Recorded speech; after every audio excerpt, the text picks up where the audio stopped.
नमस्कार साथियों। जैसा कि आपको दिखाई दे रहा है, बताने की आवश्यकता है नहीं। प्रस्तावना हमारा टॉपिक रहेगा आज का, अर्थात उद्देशिका। ये भारतीय संविधान का एक महत्वपूर्ण दस्तावेज है और इसकी ओर जब हम चलते हैं तो बहुत सारी चीजें हमें देखने को मिलती है। सब शब्दों का खेल है। जो एग्जामिनेशन में जो आजकल जो प्रश्न आ रहे हैं वो केवल और केवल शब्दों के माध्यम से आ रहे हैं। तो जैसे हमने देखा है कि हमने स्रोत और अवधारणा लिख रखी है, तो इसकी जो स्रोत और अवधारणा है, इसकी जो स्रोत है यानी कि अवधारणा है, जो मूल कहां से ली गई है, तो ये अमेरिका से ली गई है। कहां से ली गई है साथियों?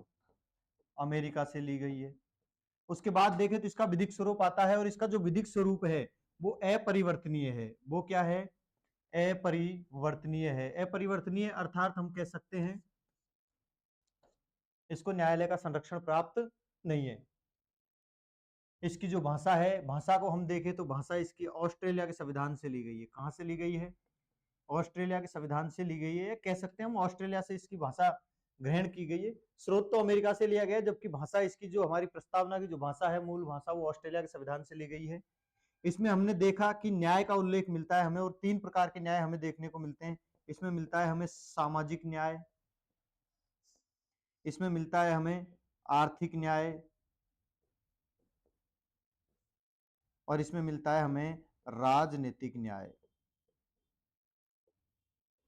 यानी कि 3 प्रकार के न्याय हमें देखने को मिलते हैं। सामाजिक, आर्थिक और राजनीतिक न्याय, 3 प्रकार के न्याय हमें देखने को मिलते हैं। तो हमारी प्रस्तावना में कितने प्रकार के न्याय है? 3 प्रकार के न्याय है। तो यहां से बोर्ड आपको इस तरीके का प्रश्न देकर फंसाएगा, क्योंकि सामाजिक है, आर्थिक है, राजनीतिक है, धार्मिक शब्द नहीं है, तो बोर्ड यहां पर आपको धार्मिक शब्द देकर फंसाएगा। यही शब्दों का खेल बोर्ड का है। क्षमता की बात करते हैं तो इसमें 2 प्रकार की क्षमता हमें देखने को मिलती है। ठीक है साथियों, 2 प्रकार की जब क्षमता हमें देखने को मिलती है, तो एक तो हमारी क्षमता है वो है प्रतिष्ठा की। जो हमारी प्रतिष्ठा है उसकी क्षमता हमें देखने को मिलती है, और एक मिलती है हमें अवसर की समानता। एक मिलती है हमें अवसर की समानता। प्रतिष्ठा की समानता हमारी गरिमा से है, और अवसर की समानता हमारे रोजगार से है, हमारे शैक्षणिक संस्थानों से है, हमारी सामाजिक और शैक्षणिक पिछड़ी हुई जातियों से है। जब समता की बात करते हैं तो यहां पर सीधा सीधा सा शब्द देकर आपको फंसाएगा। प्रस्तावना में निम्न में से किस शब्द का उल्लेख किया गया? पहला होगा न्याय, दूसरा होगा समता की जगह समानता, समानता होगा, पंथ निरपेक्ष होगा, समाजवाद होगा। तो इसमें कौन सा शब्द नहीं होगा? तो वो होगा क्षमता, क्योंकि समानता शब्द हमारे प्रस्तावना में नहीं है। हमारी प्रस्तावना में केवल क्षमता शब्द का उल्लेख किया गया है। उसके बाद हम स्वतंत्रता देखते हैं। स्वतंत्रता हमारे संविधान के अंदर, यानी कि हमारी जो मूल प्रस्तावना है उसके अंदर 5 प्रकार की स्वतंत्रता देखने को मिलती है, जैसे कि विचार, अभिव्यक्ति, विश्वास, धर्म और उपासना। यानी विचार, अभिव्यक्ति, विश्वास, धर्म और उपासना, 5 प्रकार की स्वतंत्रताएं हमें देखने को हमारे जो मूल प्रस्तावना है उसमें के अंदर मिलती है। और उसके बाद एक शब्द आता है जिसका नाम है समाजवाद। कौन सा शब्द आता है? समाजवाद। और समाजवाद की जब हम बात करते हैं तो हमारे देश की जो प्रस्तावना है उसके अंदर कैसा समाजवाद है? तो लोकतांत्रिक समाजवाद है। कैसा समाजवाद है साथियों? लोकतांत्रिक समाजवाद है। अर्थात हम कह सकते हैं केस है डीसी नकारा केस। अभी हम पढ़ेंगे साथियों डीसी नकारा केस 1982। डीसी नकारा केस 1982 में कहा गया है कि हमारी प्रस्तावना के अंदर जो समाजवाद है वो लोकतांत्रिक समाजवाद है। वो है तो कार्ल मार्क्स का समाजवाद, लेकिन गांधी और नेहरू की विचारधाराओं की ओर झुका हुआ है। अर्थात हम कह सकते हैं कार्ल मार्क्स, गांधी और नेहरू तीनों की विचारधाराओं का सम्मिलित रूप है। उसके बाद बात करते हैं हम पंथ निरपेक्ष की। पंथ निरपेक्ष हमारे शब्द का ही खेल है, क्योंकि पंथ निरपेक्ष की जगह आपको धर्म निरपेक्ष शब्द भी प्रस्तावना में देखने को मिल सकता है। तो प्रस्तावना में ओनली पंथ निरपेक्ष शब्द का उल्लेख किया गया है, और पंथ निरपेक्ष शब्द का अर्थ है राज्य का कोई धर्म न होना। राज्य का कोई धर्म न होना, अर्थात हम कह सकते हैं हमारे देश का कोई राजकीय धर्म नहीं है। यही होता है पंथ निरपेक्ष। ठीक है, अगर राज्य का कोई धर्म नहीं है तो क्या राज्य किसी धर्म को तवज्जो नहीं देगा? बिल्कुल देगा, क्योंकि हमारा देश कौन सा है? पंथ निरपेक्ष देश है। अर्थात हमारा जो भारत का संविधान है वो देश को देता है कि यानी हमारे देश का कोई राजकीय धर्म तो नहीं है, लेकिन हम ना तो राज्य का सहयोग करेंगे ना हम राज्य का विरोध करेंगे। अर्थात ये धर्म से संबंध है, यानी राज्य ना तो धर्म का विरोध करेगा ना राज्य धर्म का सहयोग करेगा, तो फिर आखिरकार धर्म के साथ राज्य का संबंध है तो कैसा है, तो वो है आपका न्यूट्रल का संबंध, यानी कि राज्य धर्म के साथ क्या है, तटस्थ है। राज्य धर्म के साथ क्या है, तटस्थता का संबंध है, यानी कि न्यूट्रल का संबंध है। ना तो राज धर्म का सहयोग करेगा ना राज धर्म का विरोध करेगा। आगे चलते हैं, हम आगे की ओर देखते हैं तो हमें बहुत सारे शब्द देखने को मिलते हैं, जैसे स्वतंत्रता और बंधुत्व शब्द हमें देखने को मिलते हैं, जो हमारे देश में फ्रांस की क्रांति से लिए गए। कहां से लिए गए हैं साथियों, फ्रांस की क्रांति से लिए गए। स्वतंत्रता और बंधुत्व जो शब्द है वो फ्रांस की क्रांति से लिए गए हैं।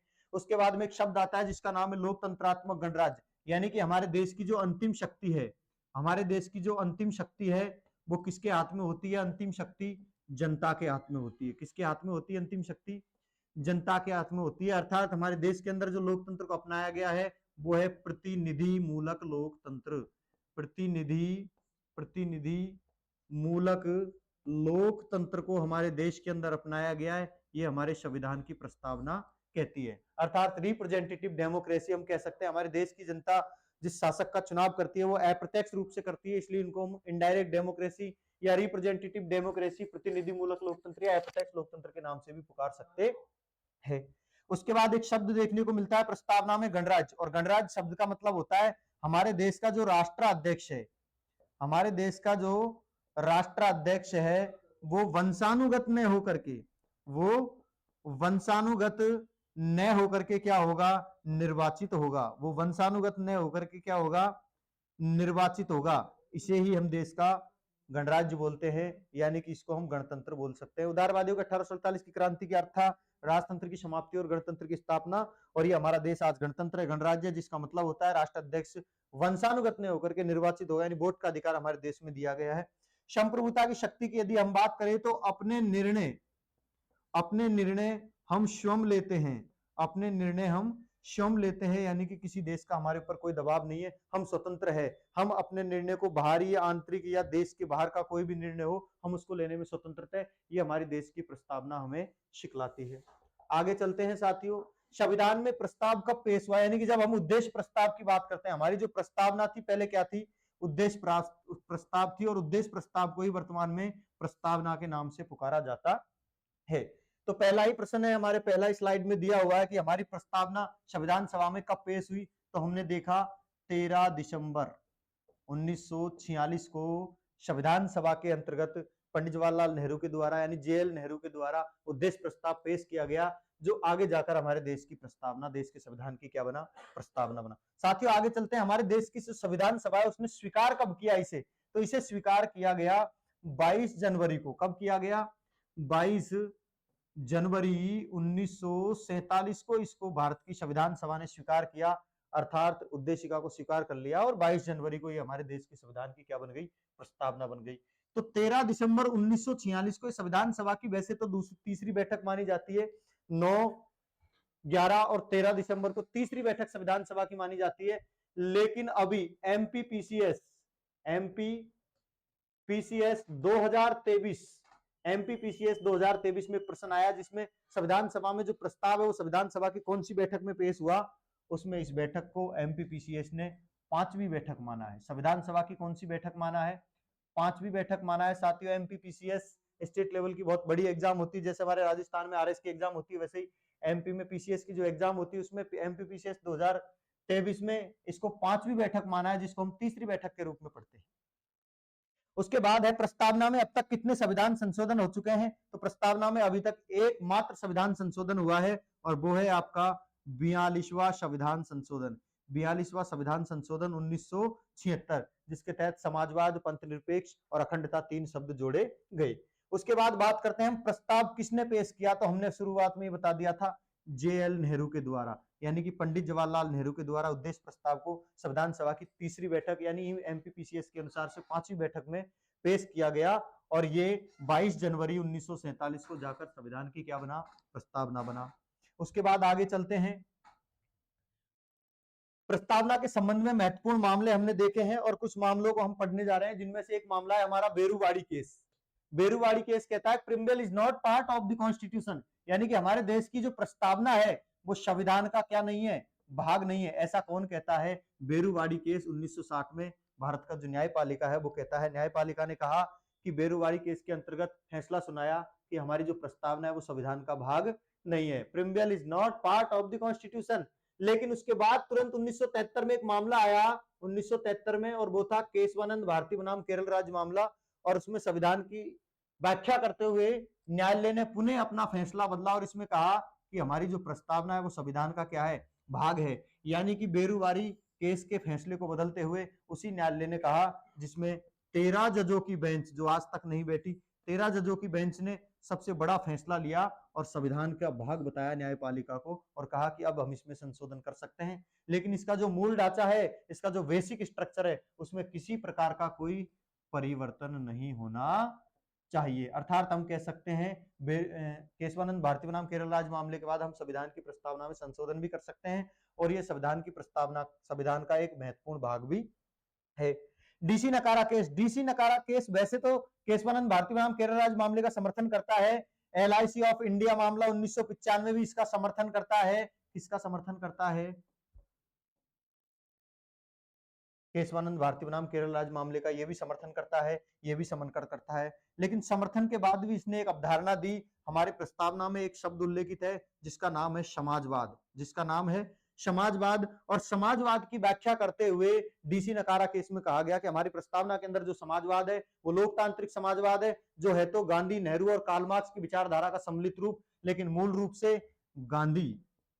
से गांधी और नेहरू की विचारधारा की ओर झुका हुआ है। आगे चलते साथियों, हमने महत्वपूर्ण मामले पढ़े, आगे देखते हैं हम।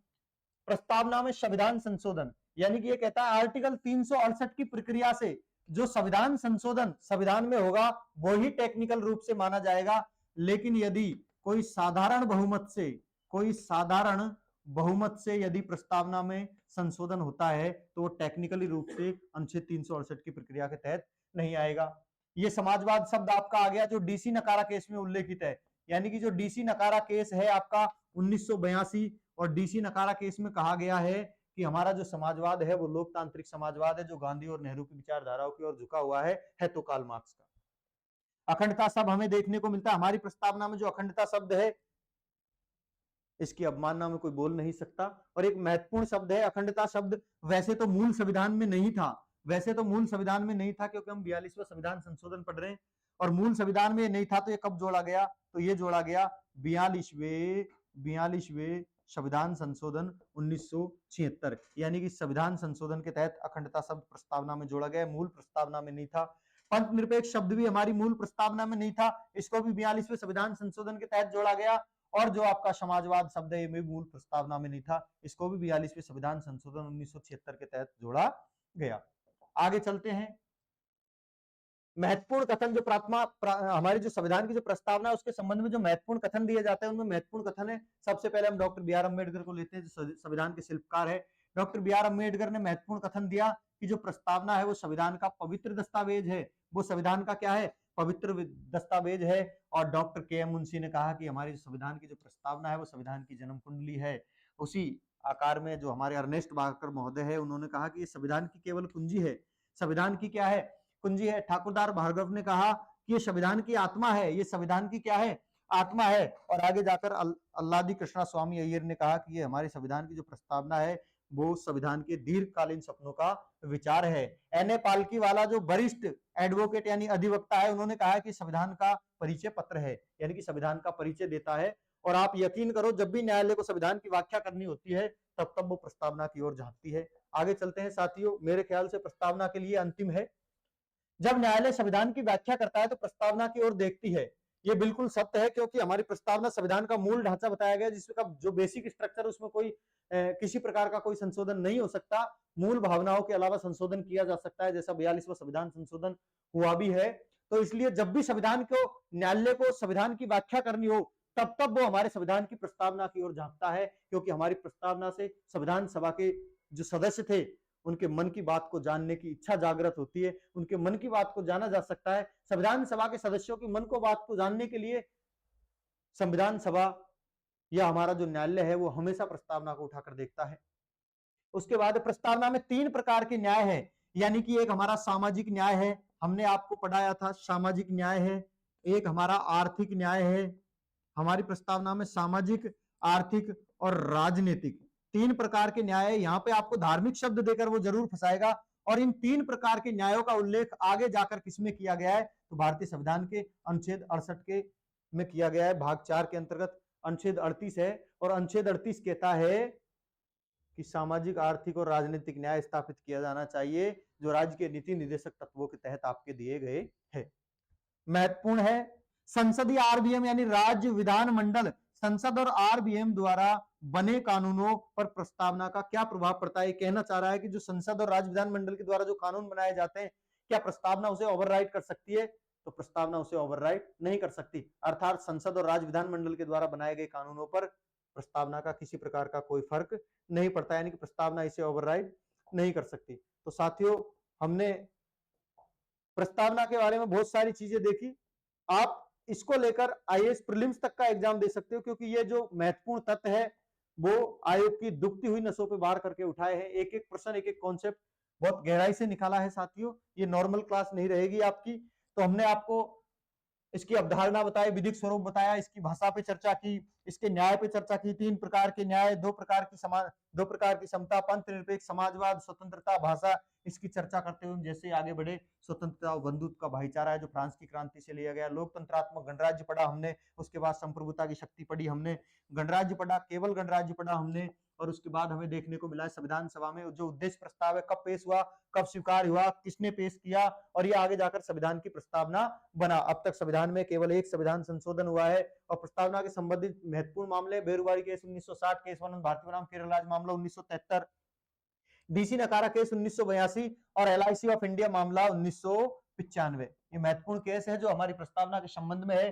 368 की प्रक्रिया को हमने पढ़ा। ये कहता है कि जो 42वां संविधान संशोधन हुआ, अगर ये साधारण बहुमत से होता तो अनुच्छेद 368 की प्रक्रिया के तहत नहीं आता, और जब भी हमारी प्रस्तावना में कोई संविधान संशोधन किया जाएगा वो अनुच्छेद 368 की प्रक्रिया के तहत किया जाएगा, अर्थात वो साधारण बहुमत से संशोधन नहीं किया जा सकता। अखंडता है आपका, पंथ निरपेक्ष है आपका, समाजवाद है, ये तीनों के तीनों शब्द 42वें संविधान संशोधन 1976 के माध्यम से प्रस्तावना में जोड़े गए हैं। डॉक्टर बी आर अम्बेडकर ने संविधान सभा का सबसे पवित्र दस्तावेज इसको बताया है। अर्नेस्ट बारकर ने संविधान की कुंजी बताया है, जबकि डॉक्टर के एम मुंशी ने संविधान की जन्म कुंडली, ठाकुरदास भार्गव ने संविधान की आत्मा, एन ए पालकीवाला ने संविधान का परिचय पत्र, और अल्लादी कृष्णा स्वामी ने दीर्घकालीन सपनों का विचार हमारे संविधान की प्रस्तावना को बताया है। और उसके बाद हमने देखा, जब न्यायालय संविधान की व्याख्या करता है तो प्रस्तावना की ओर झांकता है। जब न्यायालय को संविधान सभा के सदस्यों के मन की बात को जानना हो, उनकी इच्छा को जानता हो कि उनके मन में क्या था, तब वो संविधान सभा की जो प्रस्तावना उसकी ओर झांकता है। कर दो बंद।